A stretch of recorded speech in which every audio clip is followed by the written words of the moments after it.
नमस्कार, मैं डॉक्टर समय सिंह मीना। पिछले वीडियो में मैंने बताया कि ब्रह्मांड और सौरमंडल, the universe and solar system क्या है, किस तरीके से ब्रह्मांड और सोलर सिस्टम बनता है। तो ब्रह्मांड के बारे में मैंने बताया कि पृथ्वी के ऊपर असीम आकाश को अंतरिक्ष कहते हैं। इसी में ब्रह्मांड यानी यूनिवर्स व्याप्त है। इसकी निश्चित सीमा का कोई ना तो आरंभ है ना कोई अंत है, इसका कोई पता नहीं है। इसलिए इसे अनंत ब्रह्मांड के रूप में जानते हैं। यानी कि जो हमारा ब्रह्मांड है उसका कोई ना तो कोई निश्चित छोर है, ना कोई इसकी सीमा है, ना कोई इसका निश्चित आकार है। इसलिए उसको अनंत ब्रह्मांड के रूप में हम जानते हैं। एक सौरमंडल में विभिन्न प्रकार के तारे, नक्षत्र, ग्रह, उपग्रह, उल्का, धूमकेतु इत्यादि स्थित ठोस तथा गैसीय पिंड, आकाशीय पिंड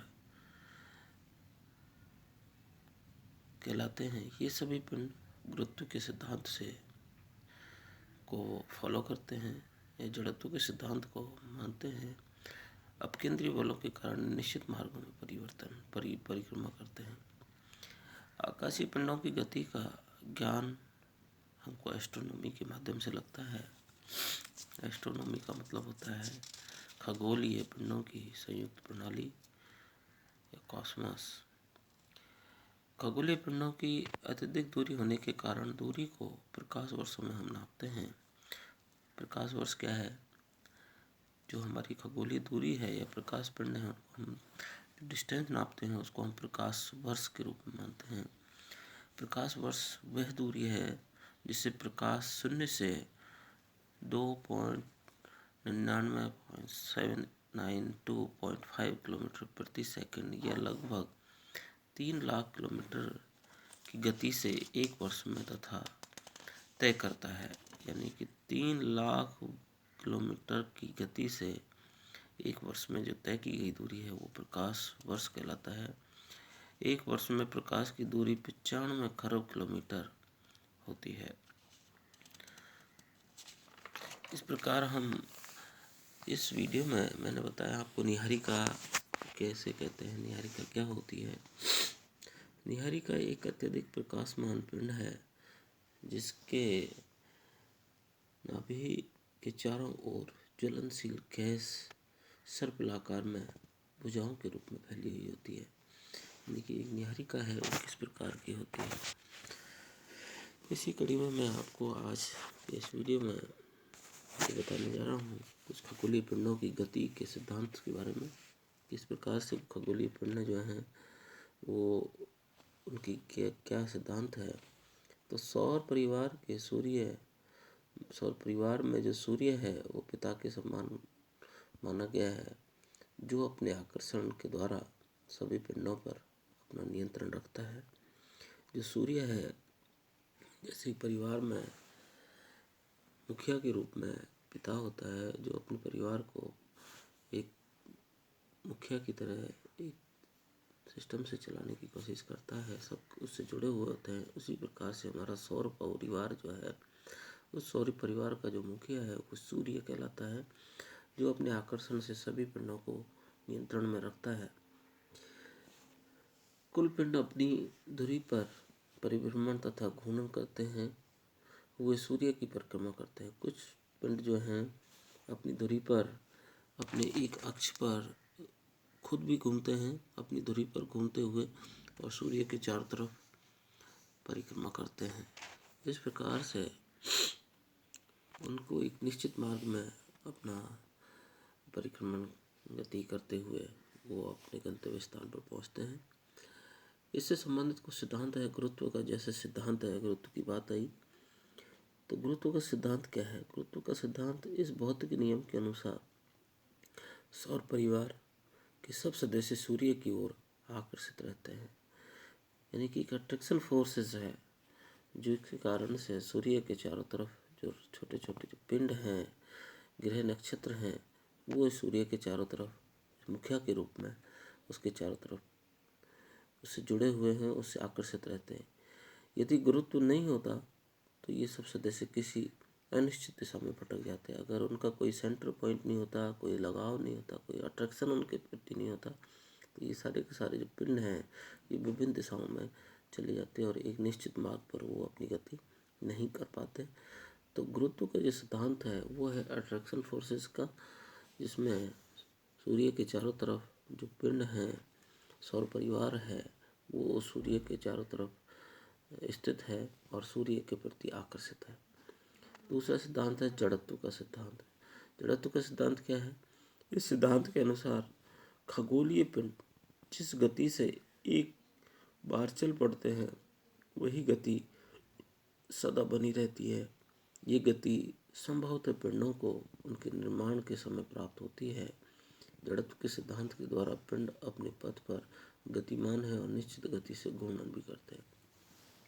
जड़त्व का नियम है कि जब छोटे छोटे ग्रह और नक्षत्र बने, वो जिस गति से उस सूर्य के चारों तरफ आकर्षित होकर के अट्रैक्शन फोर्सेस के गुरुत्व के नियम के अनुसार उसके चारों तरफ जिस गति से वो घूमने लगे, वो उसी गति से अपने मुखिया के चारों तरफ उसी गति से वो भ्रमण करते हैं, घूमते हैं।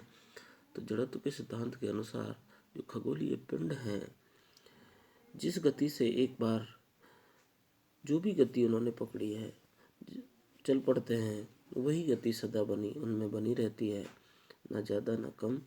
ये गति संभवतः पिंडों को उनके निर्माण के समय ही प्राप्त होती है। जब वो बनते हैं उसी समय ये गति उनको मिल जाती है।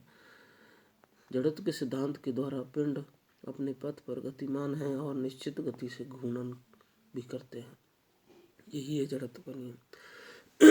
अब है अपकेंद्रीय बल। अपकेंद्रीय बल एक तो होता अभिकेंद्रीय बल और एक होता है अपकेंद्रीय। अभिकेंद्रीय बल तो होता है अंदर की तरफ जो खींचता है, और अपकेंद्रीय बल होता है जो बाहर की तरफ उसको धकेलता है। इस बल के अनुसार घूर्णन एवं परिक्रमण करता हुआ प्रत्येक ग्रह अपने पथ से दूर जाने की प्रवृत्ति रखता है, किंतु दूसरी ओर सूर्य का आकर्षण होता है। दोनों शक्तियों के तुल जाने के कारण प्रत्येक खगोलीय पिंड अपने स्थान पर स्थित रहता है। यानी अपकेंद्रीय बल बाहर की तरफ खींचता है और अभिकेंद्रीय बल अंदर की तरफ खींचता है। तो सूर्य का जो आकर्षण बल है, इसके कारण से जितने भी इसके चारों तरफ जो ग्रह नक्षत्र हैं, वो उस बल के माध्यम से उस जुड़े हुए हैं और ना वो सूर्य से दूर जा पाते हैं, ना वो सूर्य के नज़दीक आते हैं। वो एक निश्चित मार्ग से वो सूर्य के चारों तरफ मूवमेंट करते हैं, घूमते हैं। तो ये है अपकेंद्रीय बल, जो घूर्णन एवं परिक्रमण करता हुआ प्रत्येक ग्रह अपने पथ से दूर जाने की प्रवृत्ति रखता है, किंतु दूसरी ओर सूर्य का जो आकर्षण बल है, आकर्षण होता है, दोनों शक्तियों में बैलेंस होता है। अपकेंद्रीय बल वहाँ पर स्थापित होता है, जिसके कारण से प्रत्येक खगोलीय पिंड अपने स्थान पर स्थित रहता है। डॉपलर प्रभाव क्या है? डॉपलर जो है, डॉपलर महोदय ने एक प्रभाव बताया, तारों या गैलेक्सी की गति से उसका प्रकाश में परिवर्तन दिखाई देता है। यदि तारा प्रेक्षक या ऑब्जर्वर्स की तरह चल रहा है तो उसका प्रकाश स्पेक्ट्रम के नीले किनारे की ओर चलेगा, किंतु यदि तारा प्रेक्षक से दूर जा रहा है तो उसका प्रकाश स्पेक्ट्रम के लाल किनारे की तरफ खिसक जाएगा। इसे डॉपलर प्रभाव कहते हैं। डॉपलर प्रभाव के अनुसार ब्रह्मांड निरंतर फैल रहा है। डॉपलर महोदय ने बताया कि जो ब्रह्मांड है वो लगातार फैल रहा है, और यदि प्रेक्षक तारों की गैलेक्सी में गति में उसके प्रकाश में परिवर्तन दिखाई देता है, तो यदि तारा प्रेक्षक की तरह चल रहा है, यानी प्रेक्षक है, तो उसका जो प्रकाश है वो जो स्पेक्ट्रम बनता है, डॉपलर ने एक स्पेक्ट्रम बताया, तो जो स्पेक्ट्रम बनेगा वो नीले किनारे की ओर चलेगा। किंतु यदि तारा प्रेक्षक से दूर जा रहा है, प्रेक्षक से अलग हट रहा है, तो उसका जो प्रकाश बनेगा वो लाल किनारे की तरफ बनता है, किनारे की तरफ खिसक जाएगा। इसे डॉपलर का प्रभाव कहते हैं। अब है नोवा तारा। नोवा तारा वह है जो विस्फोटित होकर अपना प्रकाश धीरे धीरे बढ़ाता है। नोवा जो सुपरनोवा है, जैसे कोई तारा विस्फोट हुआ और धीरे धीरे उसका प्रकाश बढ़ता जाता है, वो है नोवा। नोवा से 10,000 गुना अधिक चमकने वाला तारा सुपरनोवा कहलाता है। सुपरनोवा जो है उससे लगभग 10,000 गुना जो चमकता है वो सुपरनोवा कहलाता है। श्वेत वामन, जिसको हम वाइट ड्वार्फ, प्राय छोटे तारे होते हैं, जो छोटे छोटे श्वेत वामन होते हैं, छोटे छोटे तारे होते हैं जिनका घनत्व विषणतम होता है, यानी बहुत ज़्यादा होता है, जो स्वयं की विसर्जित ऊर्जा को अपनी गुरुत्वाकर्षण शक्ति के कारण खा जाते हैं। यानी कि जो श्वेत द्वार्फ होते हैं वो खुद की गुरुत्वाकर्षण शक्ति इतनी ज़्यादा होती है कि वो खुद के प्रकाश को खुद ही खत्म कर देते हैं। इसका घनत्व पानी से कई मिलियन गुना अधिक होता है तथा छोटे खगोलीय पिंडों को खा जाते हैं, और जो छोटे छोटे पिंडों को खा जाते हैं। इसी भांति ब्लैक होल भी होता है। ब्लैक होल वे भी शक्तिशाली गुरुत्वाकर्षण शक्ति के कारण प्रकाश को निकलने नहीं देते, इसलिए ये दिखाई भी नहीं देते हैं। ब्लैक होल जो बिल्कुल काला धब्बा टाइप का होता है, वो इस ब्लैक होल के माध्यम से सारे प्रकाश को आकर्षण गुरुत्वाकर्षण शक्ति के कारण प्रकाश को निकलने नहीं देते और स्वयं खत्म कर देते हैं।